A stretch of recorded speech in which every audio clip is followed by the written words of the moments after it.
হচ্ছে যে তেল সংকটটা তাদের মানি মেকিং একটা প্রজেক্ট। দাম বাড়ানোর পরে আপনি কি লাইন নিয়ন্ত্রণ করতে পারছেন? মোস্তাফিজের কাছে একটু যেতে চাই। রাশেদ খান বলছেন আহ, সরকারের ব্যবস্থাপনার কোনো সমস্যা নেই, এটা হচ্ছে একটা প্যানিক বাইং এর কারণে সংকটটা তৈরি হয়েছে। কিন্তু তারা বলছে বারবার তেলের মজুদ আছে, পর্যাপ্ত মজুদ আছে, কিন্তু বিচিত্র আমরা দেখছি ভিন্ন। সরকারকে এখানে কি সরকারের অব্যবস্থাপনা নাকি আসলে কোনো সংকট আছে? ধন্যবাদ আপনাকে, আমার সহ-আলোচক এবং যারা টিভির পর্দায় দেখছেন তাদেরকে শুভেচ্ছা জানাচ্ছি। দেখেন, আমার সহ-আলোচক রাশেদ যে বললেন প্যানিক সৃষ্টি হয়েছে সবার মধ্যে, এটা সত্য। কিন্তু তাহলে প্যানিকটা সৃষ্টি করলো কে? প্যানিককে আমি সৃষ্টি করেছি? প্যানিক উনি যে বিরোধী দলের নেতাদের কথা বলছে ওনারা সৃষ্টি করেছে? মানে আমরা কি আলাদা করে প্যানিক সৃষ্টি করার দায়িত্বটা নিয়েছি? না তো। এখানে যে বিদ্যুৎ ও জ্বালানি মন্ত্রী আছেন, যে প্রতিমন্ত্রী আছেন এবং সংশ্লিষ্ট তাদের আরও যে দায়িত্বশীল অন্যান্য মন্ত্রণালয়ের যে মন্ত্রীরা আছেন, তারা সহ যখন বারবার মানে স্টেটমেন্ট দিবে যে জ্বালানি তেলের কোনো সমস্যা নেই, কোনো ভয় পাবেন না, যখন ডেইলিয়া বেসিসে এরকম স্টেটমেন্টগুলো যাবে, তখন তো আমার মনে অটোমেটিক একটা প্যানিক তৈরি হবে। তো এটার জন্য তো দায় সরকারের। এবং সরকার যখন দায়িত্বশীলভাবে বলেছে যে আমার এই ২ মাসের বা এই ৩ মাসের আমার মজুদ আছে, তাহলে আমার কেন এই মাইলের পর মাইল এরকম করে লাইন দিতে হচ্ছে? আমাদের মতো তো সেম সিচুয়েশনের মধ্যে দিয়ে শ্রীলঙ্কাও যাচ্ছে। শ্রীলঙ্কারও তো একটা অভ্যুত্থানের পর একটা নতুন গভর্নমেন্ট এসছে। কিন্তু সেখানে 25% বাড়ানো হয়েছে হ্যাঁ, তেলের দাম। তারা তার না, না, বাড়ানোর থেকে তো তারা তো আগে সেটা নিয়ন্ত্রণ করেছে। আমার যে আজকে বাড়ালো, হুম। আমার দাম বাড়ানোর পরে আপনি কি লাইন নিয়ন্ত্রণ করতে পারছেন? আপনি 25% না, আপনি 50% বাড়ায়ও তো এটা করতে পারবেন না। এবং বাড়ানোর জায়গাটা তো আমাদের যে তেলটা হচ্ছে যে এসে গেছে, সেটা আপনি কেন দাম বাড়াবেন?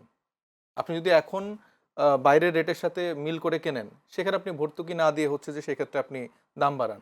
কিন্তু আপনার আগের যেই কেনা দামের যেই তেল ছিল বা যেই মজুতকৃত জায়গা ছিল, সেটা তো আপনি যে ন্যায্য মূল্য সেটাতে আপনার দিতে হবে। সেখানে 167 কোটি টাকা দৈনিক ভর্তুকি দিয়েছিল সরকার, তারা বলেছে এটা। এখন তারা তো অনেক কিছুই বলছে। তারা দিনে এক কথা বলছে, রাতে এক কথা বলছে এবং তাদের কমিটমেন্টের জায়গাতেও ঠিক নেই। কয়েকদিন আগেই আ তারেক রহমান সাহেবের উপদেষ্টা, স্ট্র্যাটেজিক বিষয়ক যে উপদেষ্টা আছেন, ডাক্তার জাহিদ সাহেব, উনি বলেছিলেন যে দাম মানে পর্যাপ্ত তেলের মজুদ আছে এবং দাম এপ্রিল মাসে তো বাড়বেই না।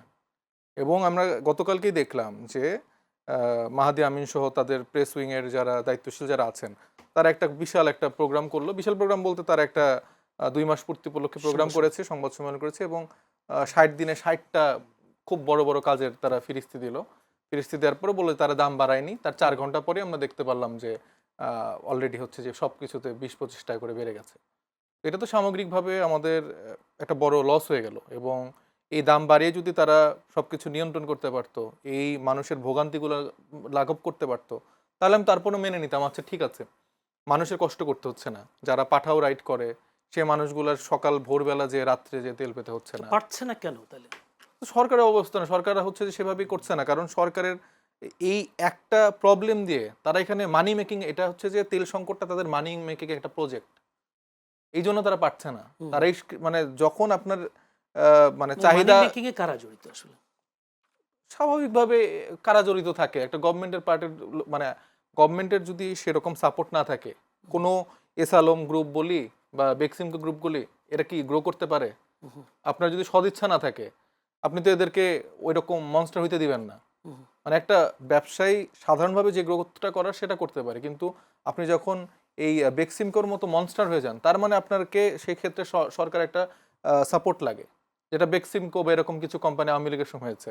ঠিক এরকমভাবে এখন আমরা দেখতে পাচ্ছি যে বিএনপিও এরকম করে কিছু প্রতিষ্ঠান তৈরি করছে যারা এরকম মনস্টার হতে যাচ্ছে। আমরা বাইরে তাইলে তেল এরকম করে অ্যাভেলেবেল পাচ্ছি কিভাবে? ডাবল দাম বা ট্রিপল দামে তো বাইরে অ্যাভেলেবেল তেল আছে, তাহলে সেটা কিভাবে যাচ্ছে? এটা তো সরকারের মানে গাফিলতি এবং তাদের অব্যবস্থাপনার জন্য সামগ্রিকভাবে বাংলাদেশ এখন শুধু তেলের দাম বাড়লে মানে তো তেলের দাম বাড়লো না, আমার তো সবকিছুর দাম এখন বাড়বে। সবগুলোতে। তো সব। তাহলে এটা তো সামগ্রিকভাবে তাদের ফেলিয়ার এবং ২ মাস দেখার এই বিষয় না। তারা ২ মাস না, তারা ধরেন যে ৫ বছর থাকলেও তাদের খুব বেশি কিছু করার নেই। সে তাদের ওই দেশ চালানোর ওই ক্যালিবারটাই নেই আসলে। জি।